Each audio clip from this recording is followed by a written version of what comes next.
Madame, Monsieur, bonsoir, bienvenue. Il est 20h15, c'est Info Soir. Tout de suite, les titres de cette édition. Le Maroc reçoit la première livraison du vaccin Sinopharm, deuxième lot après celui d'AstraZeneca. Pour parler de cette opération de vaccination et de la logistique, le docteur Mohamed Benazzouz, responsable du programme national d'immunisation au ministère de la Santé, est l'invité de ce journal. À Marrakech, une tendance se confirme. Au CHU Mohamed VI, le nombre de personnes hospitalisées en réanimation continue de diminuer. Une baisse, on va le voir, qui allège la pression sur l'hôpital et ses médecins. La distribution des vaccins continue à balancer entre santé et géopolitique. Comment la concurrence entre laboratoires évolue-t-elle? Quels sont les pays les plus avancés en matière de vaccination? Amina Benkhallaq répondra à toutes ces questions dans sa chronique Un œil sur le monde. Fleuron du tourisme marocain, la cité ocre est devenue une destination quasi fantôme à cause de la pandémie. L'aéroport de Marrakech a enregistré une baisse de plus de 76% de son trafic aérien en 2020.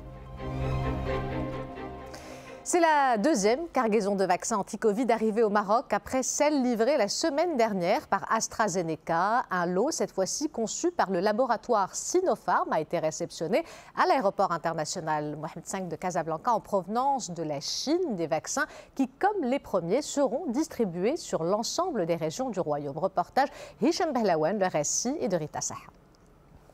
Ces camions arrivés sous escorte depuis l'aéroport Mohamed V étaient attendus de pied ferme.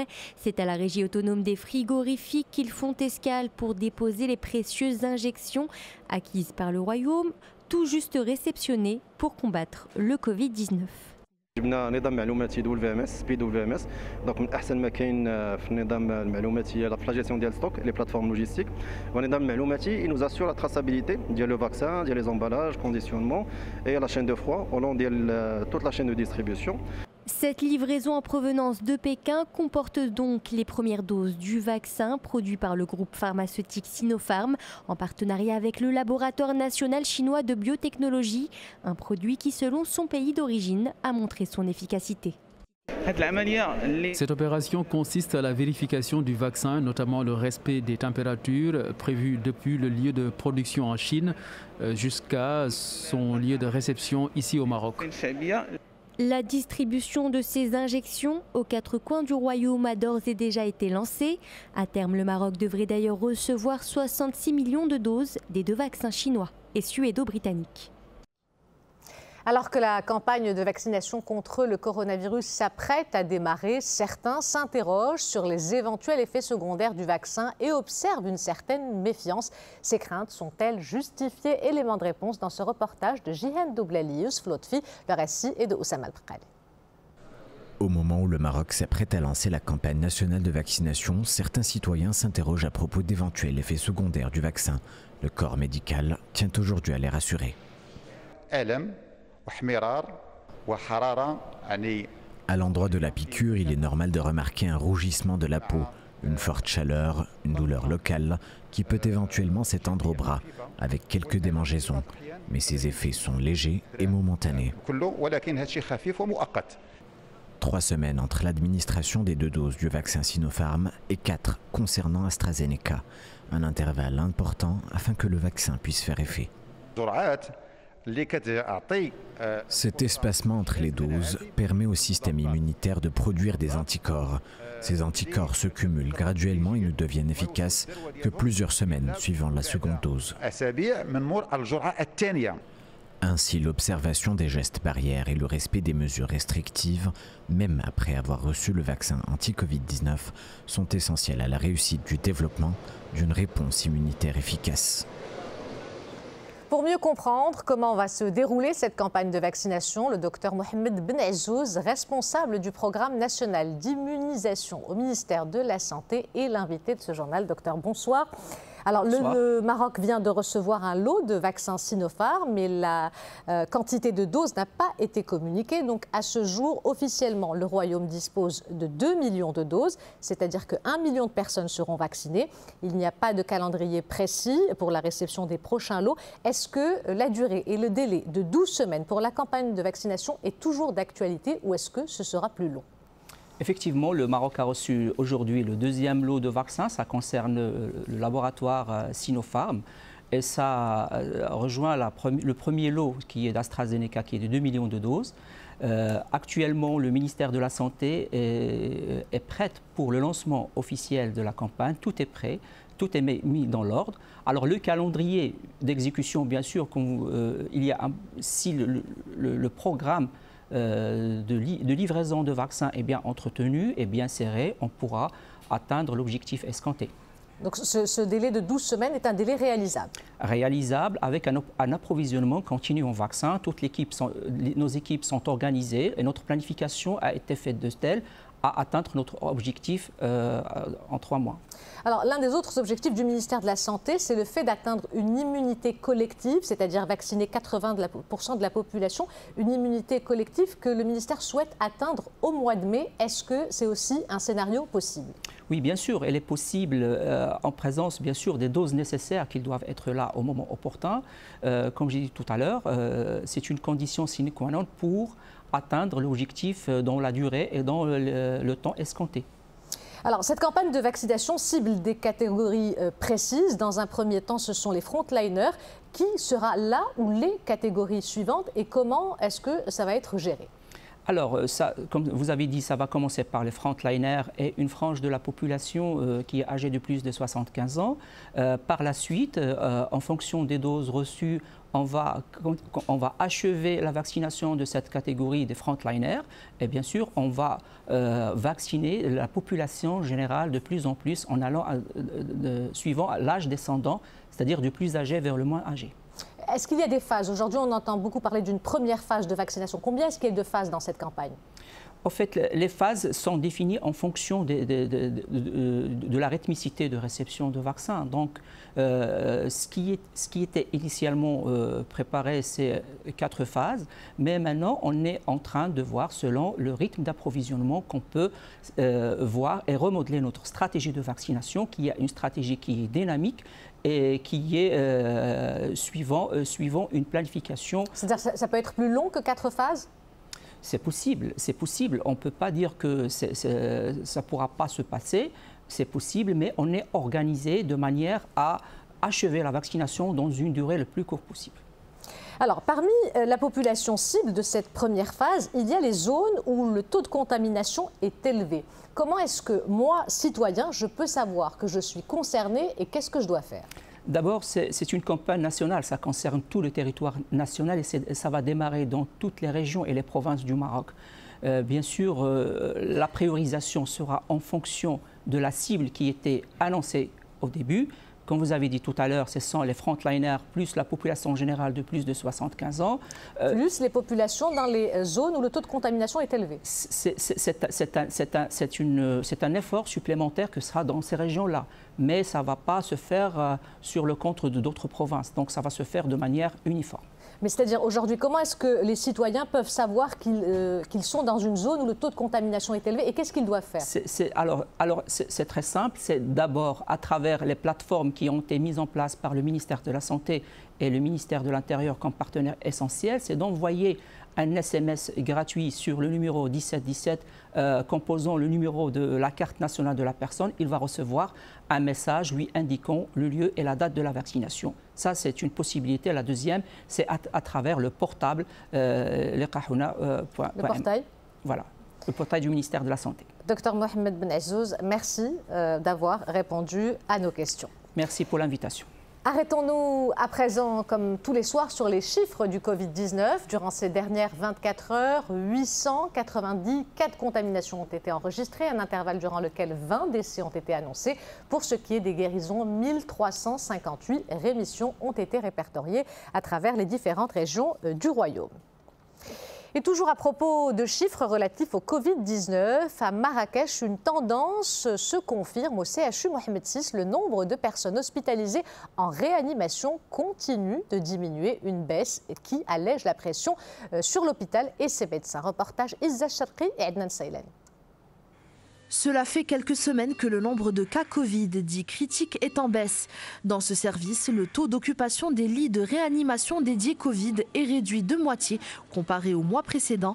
La rapidité du diagnostic ainsi que l'anticipation du traitement y sont pour beaucoup. Le diagnostic, il est posé rapidement et facilement, soit par PCR, soit par scanner.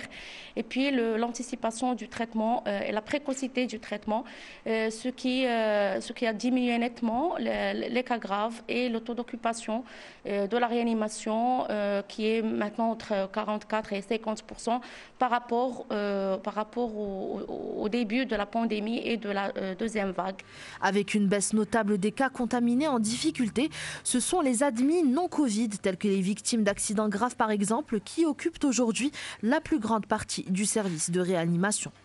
Ça commence à baisser un petit peu les cas graves par rapport à l'occupation des malades non Covid, que ce soit des malades médicaux, chirurgicaux, des accidentés. Donc ça va de soi, on a une occupation d'une pathologie qui vient de commencer, on est en pleine pandémie.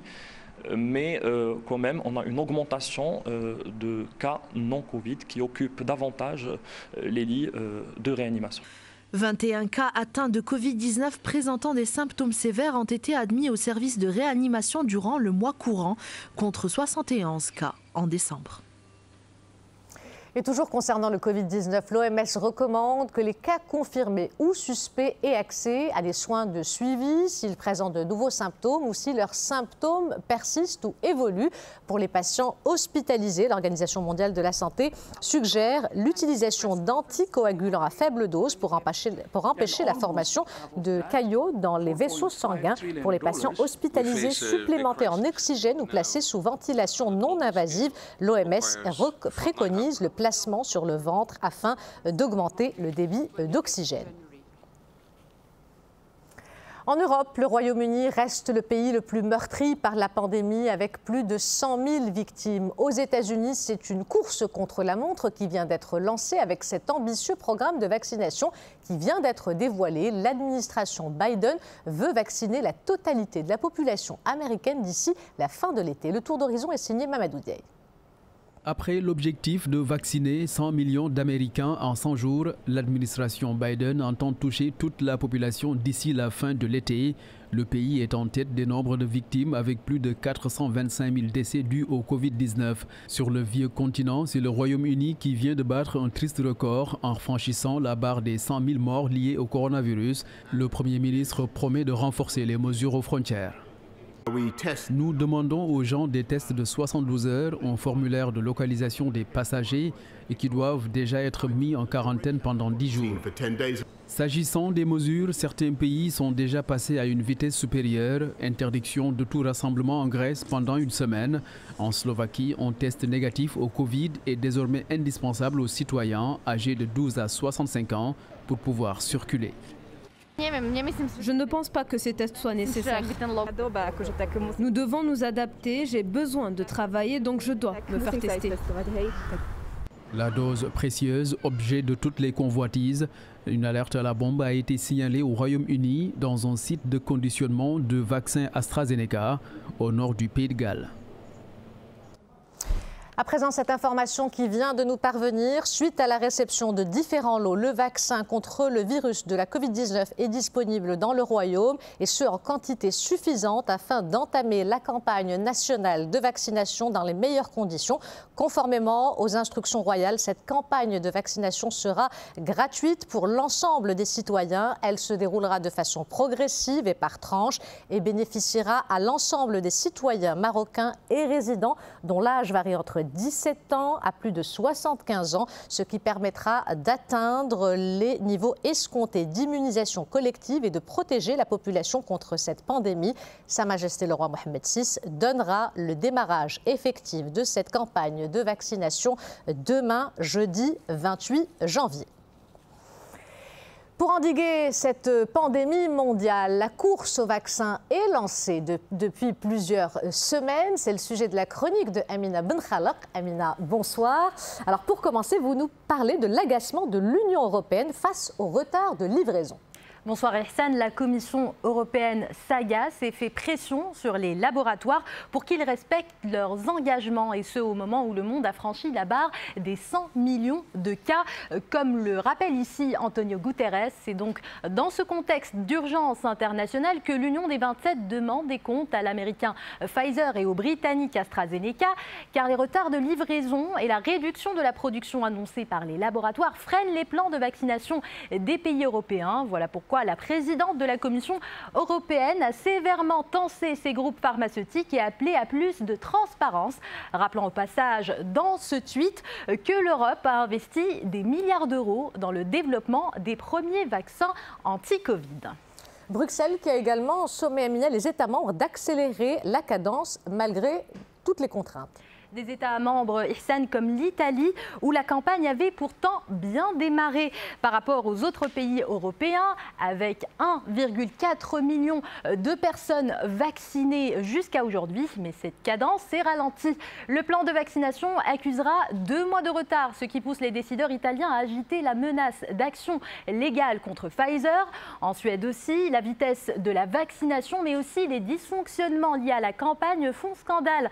Un véritable fiasco est survenu lorsque 2000 doses ont été acheminées à la mauvaise température. Des personnes ont été vaccinées avec ces doses devenues défectueuses. Et enfin, la France est toujours à la traîne, même si elle a rattrapé son retard avec plus d'1 100 000 personnes vaccinées jusqu'à aujourd'hui.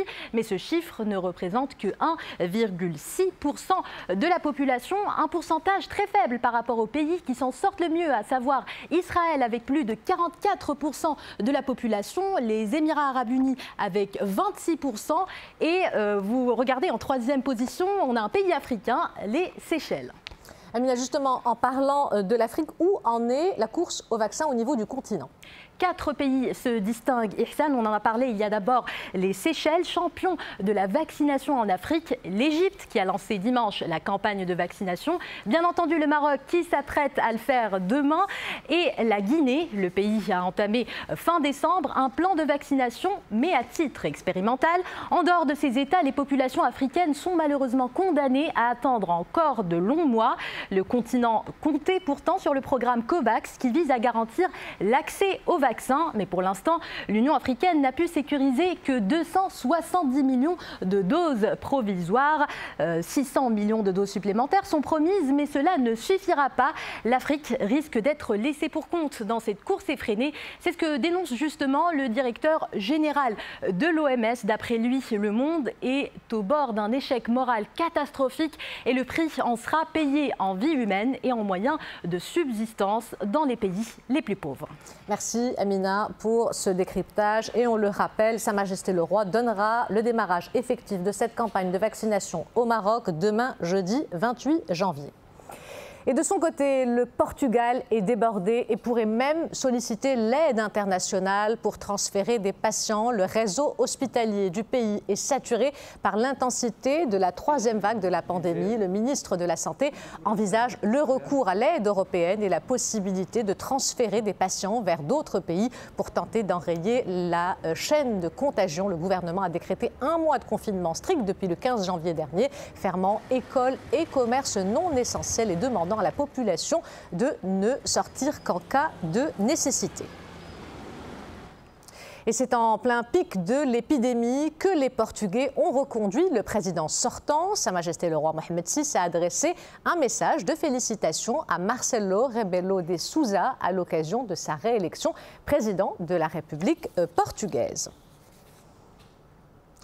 Des tremblements de terre de magnitude 4 et 4,3 sur l'échelle de Richter ressentis dans la région de Grenade, dans le sud de l'Espagne. Des secousses sismiques qui n'ont pas fait de blessés ni de dommages matériels importants, mais qui ont conduit le Premier ministre à lancer un appel au calme. Plusieurs images postées sur les réseaux sociaux montraient des habitants sortis en pleine nuit dans la rue, malgré le couvre-feu en place à cause de la pandémie.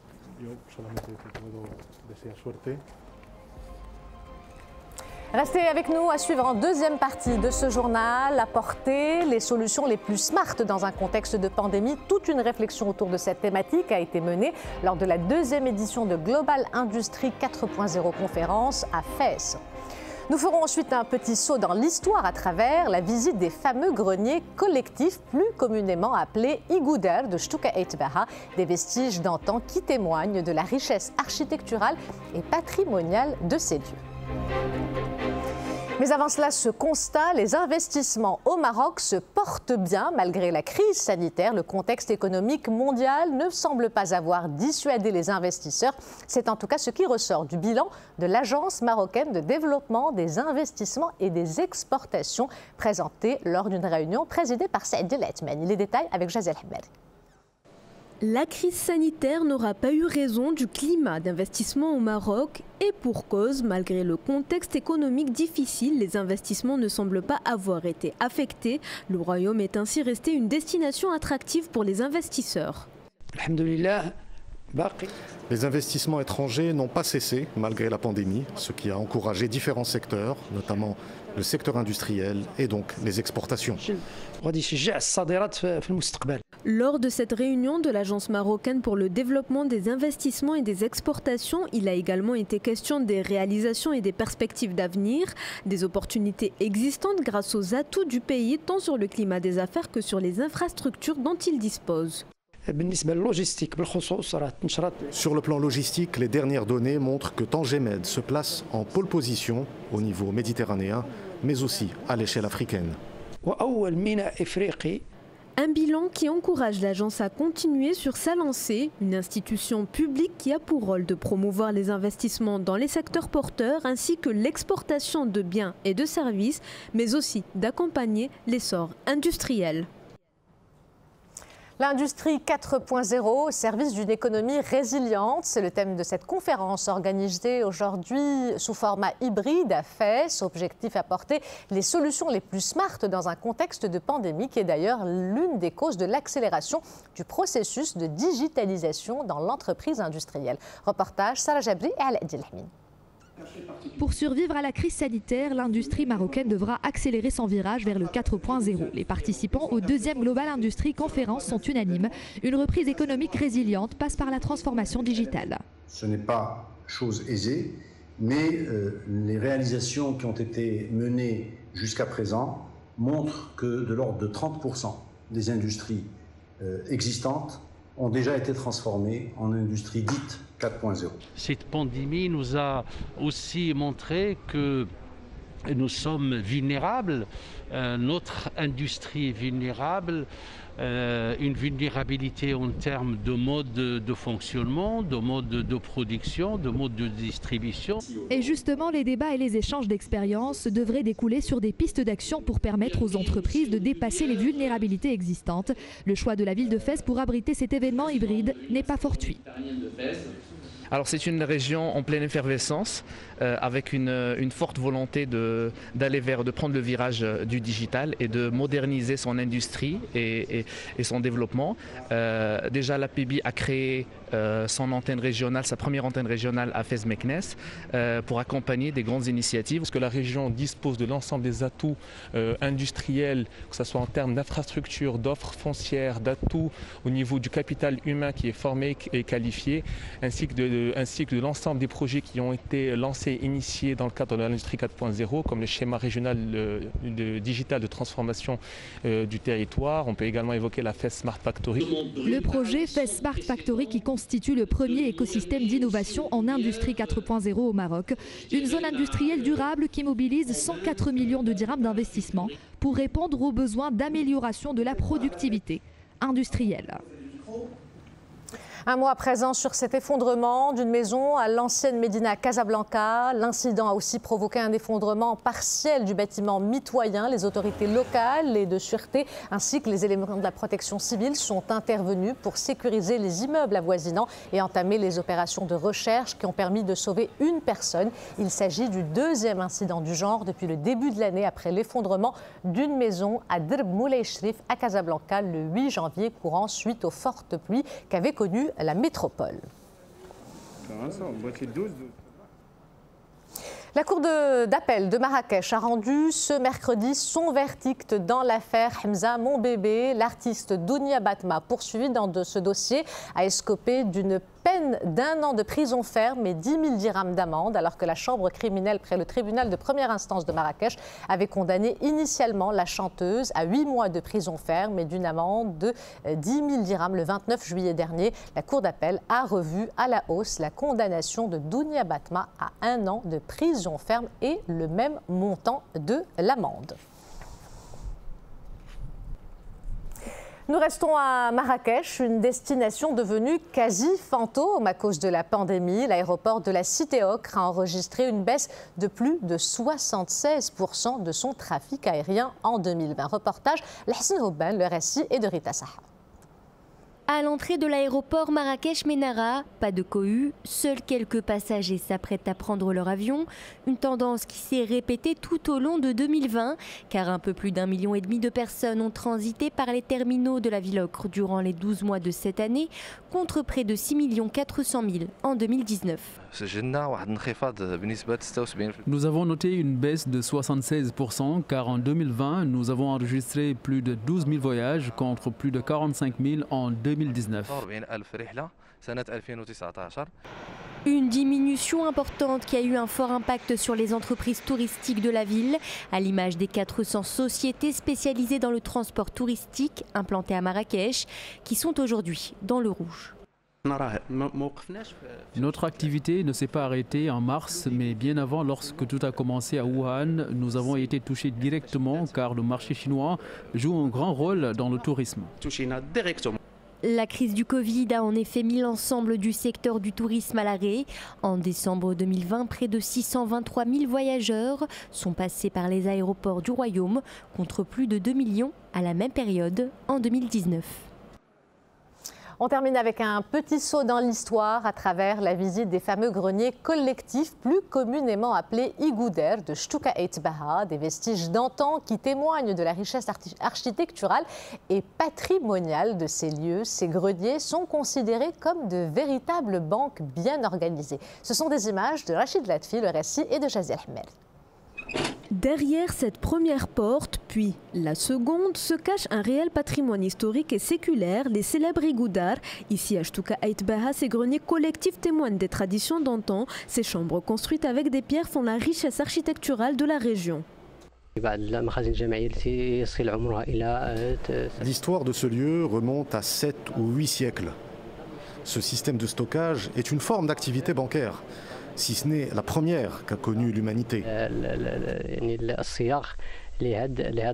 Jadis, chaque case était destinée à une famille, un endroit sûr où elle conservait des denrées alimentaires pour faire face aux famines, des récoltes, des bijoux ou encore des documents précieux. Et c'est Lamine, le gardien des lieux, qui veillait sur les trésors de tous ses habitants en journée. Durant la nuit, les membres du Douar se relayaient pour surveiller leurs biens. On a recensé presque 50 greniers collectifs dans la province de Shtuka Eit Baha, qui est la 5e province dans la concentration des greniers collectifs. Nous avons la province de Taroudant, puis nous avons Ouarzazate, après nous avon la province de Tata, à Zelal. De nos jours, ces vestiges d'une pratique ancestrale ont du mal à s'intégrer dans les différents circuits touristiques. La population locale souhaite ainsi que plus d'efforts soient fournis dans ce sens. Avant de nous quitter, je vous rappelle la principale information de ce journal. Le lancement demain au Maroc de la campagne de vaccination anti-Covid. Suite à la réception de différents lots, le vaccin contre le virus du Covid-19 est disponible dans le Royaume et ce, en quantité suffisante afin d'entamer la campagne nationale de vaccination dans les meilleures conditions. Conformément aux instructions royales, cette campagne de vaccination sera gratuite pour l'ensemble des citoyens. Elle se déroulera de façon progressive et par tranche et bénéficiera à l'ensemble des citoyens marocains et résidents dont l'âge varie entre 17 ans et plus de 75 ans. Sa Majesté le roi Mohammed VI donnera le démarrage effectif de cette campagne de vaccination demain, jeudi 28 janvier. Voilà, c'est la fin de cette édition. L'information se poursuit sur notre site 2m.ma et sur l'application My2M. Le prochain journal El Masaïa vous sera présenté par Zakaria Ait Abdelmjid juste après Moubachara Ma'akoum avec Jami' Goul Hassan, un numéro entièrement consacré aux phases de la vaccination. Quant à moi, j'aurai le plaisir de vous retrouver demain si tout va bien. Excellente soirée à tous.